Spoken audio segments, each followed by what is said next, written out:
Good morning students. आज हम discuss करेंगे एंटीबॉडीज़।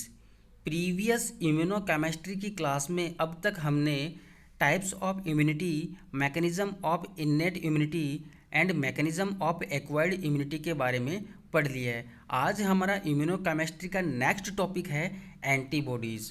एंटीबॉडीज़ का दूसरा नाम है इम्यूनोग्लोबुलिन्स। इस टॉपिक के अंदर हम पढ़ेंगे definition of immunoglobulins, chemical nature of immunoglobulins, structure of immunoglobulins and types of immunoglobulins. तो बात करते हैं इसके डेफिनेशन की।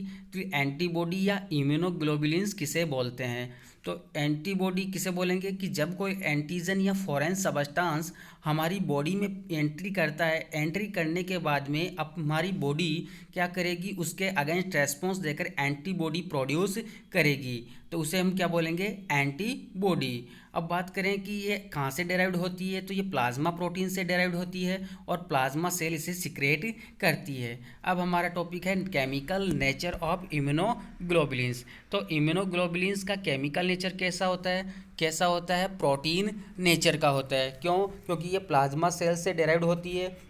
कौन सी? ग्लोबुलिन प्रोटीन से। तो इसका नेचर कैसा हुआ? प्रोटीन नेचर का। अब बात करते हैं structure of immunoglobulins.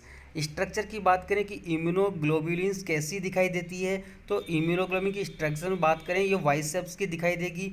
Y shaped की कैसे दिखाई देगी? क्योंकि ये 4 पॉलीपेप्टाइड चेन से मिलकर बनी होती है और वो चारों पॉलीपेप्टाइड चेन्स जो होती है डाई सल्फाइड बॉन्ड के साथ में जुड़ी रहती है। और उन 4 पॉलीपेप्टाइड चेन के अंदर 2 चेन तो होती है लाइट चेन और 2 चेन होती है हेवी चेन। तो बात करते हैं चारों पॉलीपेप्टाइड चेन में से first light chain. Light chains जो होती है वो साइज़ में सिमिलर होती है, ठीक है, और वो ईच लाइट चेन्स जो होती है अटैच्ड रहती है हेवी चेन के साथ में। ये मैं डायग्राम के थ्रू आपको इजीली समझा दूंगा कि लाइट चेन्स जो है वो हेवी चेन के साथ में डाई सल्फाइड बॉन्ड के साथ में जुड़ी रहती है। और जो लाइट चेन्स जो होती है 214 अमाइनो एसिड से मिलके बनी होती है। अब जो ये लाइट चेन्स है, इस लाइट चेन्स के अंदर 2 रीजन परसेंट रहते हैं, वेरिएबल रीजन और कांस्टेंट रीजन। वेरिएबल रीजन के ऊपर क्या परसेंट रहता है? Amino terminal and. Amino terminal मतलब अमाइनो ग्रुप परसेंट रहेगा, ठीक है। और ये जिसका लाइट चेन है उसका हाफ पोर्शन कंज्यूम करता है और हाफ पोर्शन जो है वो कांस्टेंट रीजन कहलाता है। ये तो था लाइट चेन। अब बात करते हैं हेवी चेन की। हेवी चेन क्या होगा कि अदर जो 2 चेन बच गई है वो साइज़ में लार्ज होती है, उसे हम हेवी चेन बोलते हैं। और ये हेवी चेन भी आपस में डाई सल्फाइड बॉन्ड के साथ में जुड़ी रहती है। Each heavy chain is made up of 450 amino acid. तो ये जो हेवी चेन है ये 450 अमाइनो एसिड से मिलके बनी होती है। Each antibody has an amino terminal end carboxy terminal end. मतलब जो एंटीबॉडी है हेवी चेन की, इसके एक तरफ तो अमाइनो टर्मिनल एंड प्रेजेंट रहेगा और दूसरी तरफ कार्बोक्सी टर्मिनल एंड प्रेजेंट रहेगा। मतलब NH2 ग्रुप और COOH ग्रुप प्रेजेंट रहेगा। अब ये बात करें हेवी चेन है, ये हेवी चेन कितने प्रकार की होती है? तो ये हेवी चेन 5 प्रकार की होती है। Gamma chain, mu chain, alpha chain, delta chain and epsilon chain. तो इसका नाम है एंटीबॉडी का इन चेन के आधार पे ही IgG, IgM, IgA, IgD, IgE। Each antibody consist of 2 heavy chain of the same type.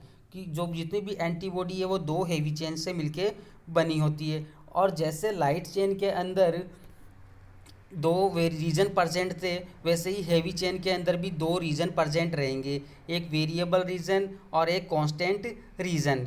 Variable region से वो forms amino terminal and form 1/4 of the heavy chain. की जो हेवी चेन है उसके एक तरफ अमाइनो टर्मिनल एंड प्रेजेंट रहेगा और फोर्थ जो 1/4 हिस्सा है वो क्या बनाएगा? वेरिएबल रीजन का रहेगा। और रेस्ट जो बाकी बचा हुआ है वो कौन सा रीजन कहलाएगा? Constant region. अब बात करते हैं फ्रेगमेंट की कि फ्रेगमेंट कौन कौन से प्रेजेंट रहते हैं इम्यूनोग्लोबुलिन्स के अंदर।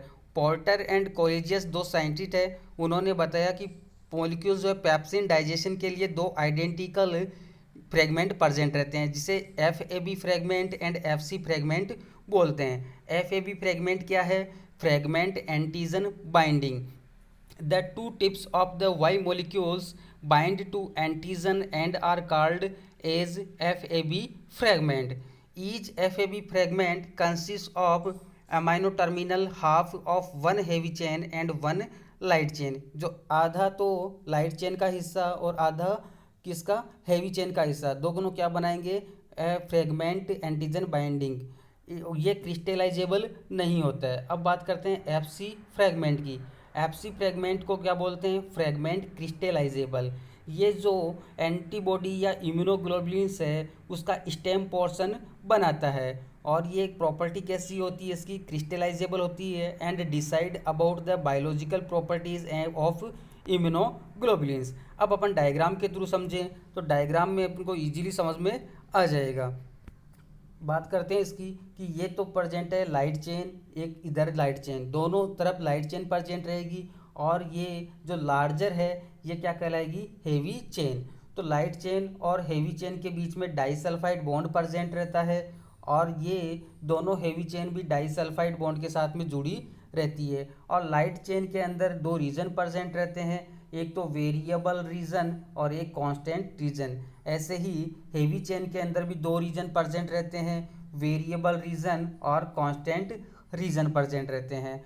और यहाँ पे जो वेरिएबल रीजन है वहाँ पर एमाइनो टर्मिनल एंड प्रेजेंट रहता है, और जहाँ पे कांस्टेंट रीजन है वहाँ पर कार्बोक्सी टर्मिनल एंड प्रेजेंट रहता है। और जहाँ पर एंटीजन बाइंड होता है उसको एफ ए बी फ्रेगमेंट बोलते हैं, और जहाँ पे एंटीजन बाइंड नहीं होगा उसको एफ सी फ्रेगमेंट बोलते हैं।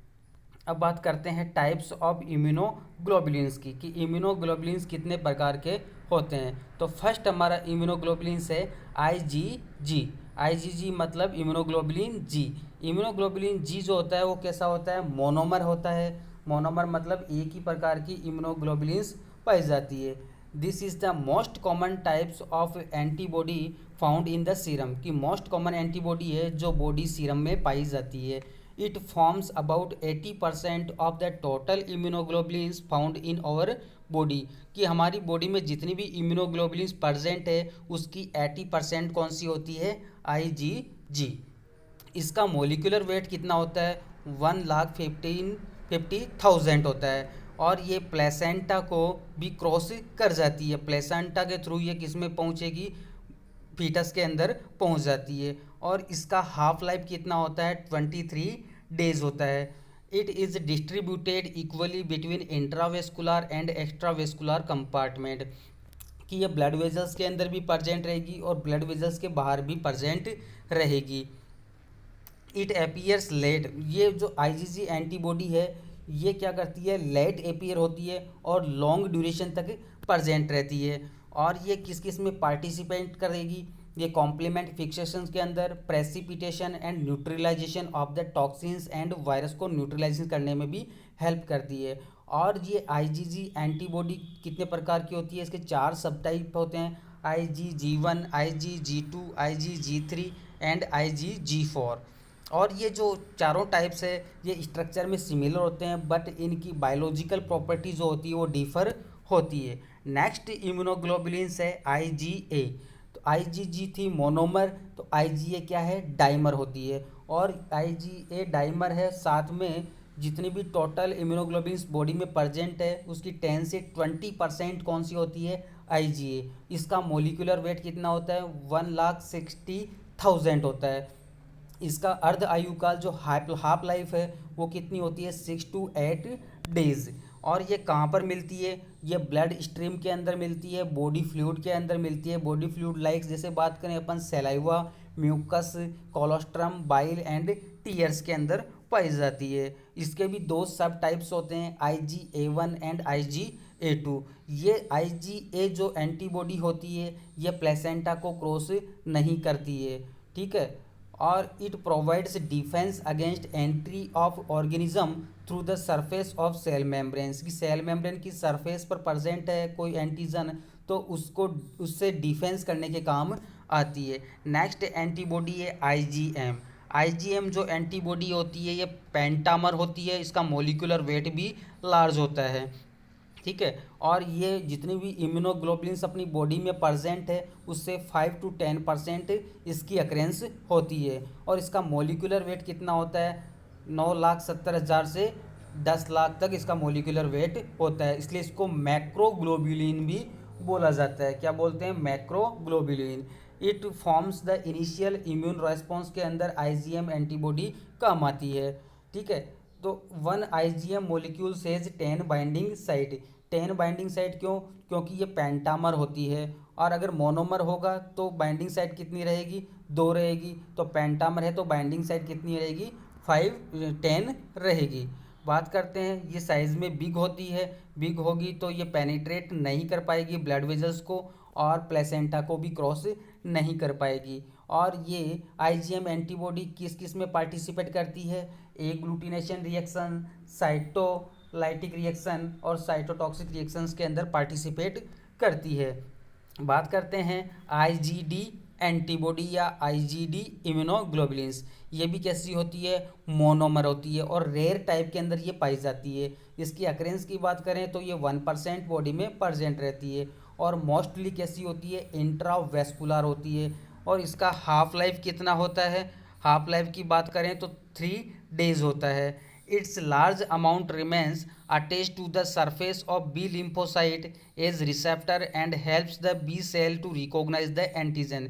कि बी सेल है उसके साथ में अटैच्ड होकर क्या करेगी, एंटीजन को रिकॉग्नाइज करने में हेल्प करती है। और आईजीडी एंटीबॉडी का मोलिकुलर वेट कितना होता है, 1,80,000 होता है। अब बात करते हैं आईजीई इम्यूनोग्लोबुलिन्स। ये भी कैसी होती है, मोनोमर होती है और रेयरली फाउंड इन ब्लड। और इसका मोलिकुलर वेट कितना होता है, 1,90,000 होता है। और मोस्टली कहाँ पर डिस्ट्रीब्यूट होती है, इंट्रावेस्कुलर, मतलब जो वेजल्स है उसके अंदर पाई जाती है।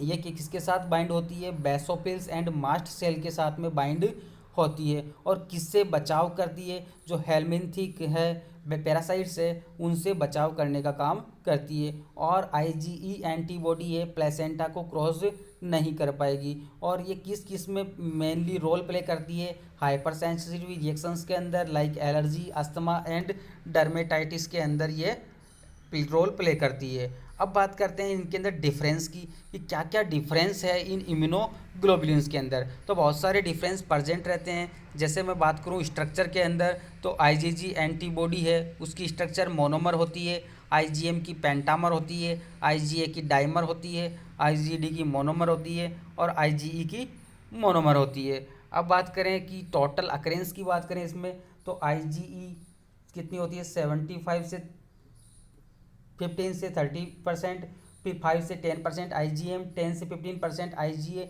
0.2 से 3% आईजीडी और 0.02 से 0.002 से 0.05% आईजीई रहती है। ऐसे जो हमने ये डिस्कस किया था, इसके बाद लोकेशन की बात करें तो आईजीजी एंटीबॉडी कहाँ प्रेजेंट रहती है, ब्लड, लिम्फ एंड इंटेस्टाइन के अंदर। आईजीएम एंटीबॉडी कहाँ प्रेजेंट रहती है, blood, lymph and B cell surface पर। आईजीए एंटीबॉडी कहाँ प्रेजेंट रहती है, blood secretions like saliva, tears, mucus, colostrum and bile में। आईजीडी एंटीबॉडी है उसकी लोकेशन की बात करें तो B cell surface, blood, lymph and IgE की बात करें तो बेसोफिल सेल्स और बॉडी फ्लूइड के अंदर। अब बात करें मोलिकुलर वेट का, तो आईजीजी का मोलिकुलर वेट कितना होता है, 1,50,000, आईजीएम का 9,70,000, आईजीए का 1,70,000, आईजीडी का 1,80,000, आईजीई का 1,90,000। ऐसे ही हाफ लाइफ की बात करें तो आईजीजी का 23 डेज, आईजीएम का 5 डेज, आईजीए का 6 डेज, आईजीडी का 3 डेज, आईजीई का 2 डेज होता है। ऐसे ये डिफरेंस में फंक्शंस की बात करें तो आईजीजी का फंक्शंस क्या होता है कि ये फेगोसाइटोसिस में हेल्प करती है। बात करें आईजीएम का, आईजीएम क्या करेगी, specially effective against micro organism and agglutinating antigens, first antibodies produce in response initial infection. जो फर्स्ट इनिशियल इन्फेक्शन होगा उसमें हेल्प करती है। आईजीए ये क्या करेगी, localised protection on mucosal surface के अंदर। आईजीडी एंटीबॉडी का फंक्शन है कि ये बी लिम्फोसाइट को एक्टिवेट करने के काम आती है। और आईजीई जो है वो एलर्जिक रिएक्शंस में काम आती है। फर्स्ट लाइन ऑफ डिफेंस, जो बॉडी डिफेंस है कि डिफेंस कौन कौन से बॉडी में प्रेजेंट है, तो एक तो नॉन स्पेसिफिक होता है जो इन्नेट इम्यूनिटी बनाती है, और एक स्पेसिफिक होता है। तो नॉन स्पेसिफिक इन्नेट में फर्स्ट लाइन डिफेंस में क्या आएगा, इंटैक्ट स्किन जो है, म्यूकस मेम्ब्रेन है और सिक्रेशंस, ये फर्स्ट लाइन डिफेंस बनाता है। सेकेंड लाइन डिफेंस के अंदर फैगोसाइटिक WBC है, इन्फ्लामेशन एंड फीवर, ये सेकेंड लाइन ऑफ डिफेंस बनाता है। थर्ड लाइन ऑफ डिफेंस में बात करें तो specialised lymphocytes B and T cells बनाती है। अब बात करते हैं मैकेनिज्म ऑफ एंटीबॉडी प्रोडक्शन की, कि मैकेनिज्म कैसी है, एंटीबॉडी प्रोडक्शन कैसे होगा। Antibody also called immunoglobulin, a protective protein produced by the immune system in response to the presence of a foreign substance called an antigen. कि antigen किसे बोलेंगे, कि जिसके अगेंस्ट एंटीबॉडी प्रोड्यूस होती है और फॉरेन पार्टिकल्स के तरह वर्क करती है, जो बॉडी में प्रवेश करने के बाद में एंटीबॉडी प्रोड्यूस करने में हेल्प करती है। Antibodies are produced by specialised WBC called B lymphocyte, कि बी लिम्फोसाइट के थ्रू क्या बनेगी, एंटीबॉडीज बनेगी। When an antigen bind to the B cell surface, कि बी सेल्स के साथ में एंटीजन बाइंड होगा तो क्या होगा, it stimulates the B cell to divide and mature into a group of identical cells called a clone. तो बहुत सारी सेल्स बन जाएगी बी सेल से, वो बी सेल से बहुत सारी सेल्स कौन कौन सी, T helper cell, T suppressor cell, T killer cells, ऐसे सेल्स का क्लोन बन जाएगा। Once begun antibody production continues for several days until all antigen molecules are removed, कि वो प्रोडक्शंस करती रहेगी कि जब तक जो भी एंटीजन्स या फॉरेन पार्टिकल्स है वो डिस्ट्रॉय ना हो जाए। Each antibody molecules is essentially identical to the antigen receptor of the B cell that produced it. The basic structure of these protein consists of two pair of polypeptide chain that forms a flexible biceps, कि जो antibody होती है उसके अंदर दो जोड़े polypeptide chains के होते हैं, जिसमें एक जोड़ा तो लाइट चेन्स का होता है और एक जोड़ा क्या होता है, हेवी चेन का होता है। तो यह है मैकेनिज्म ऑफ एंटीबॉडी प्रोडक्शंस। तो मैकेनिज्म ऑफ एंटीबॉडी प्रोडक्शन कैसे होगा, कि एंटीजन जैसे ही बॉडी में प्रवेश करेगा तो उसके अगेंस्ट में बॉडी रेस्पॉन्स करके क्या बनाएगी, एंटीबॉडी बनाएगी। तो यह था अपना इम्यूनोकेमिस्ट्री के अंदर इम्यूनोग्लोबुलिन्स या एंटीबॉडी के टाइप्स वगैरह। Thank you.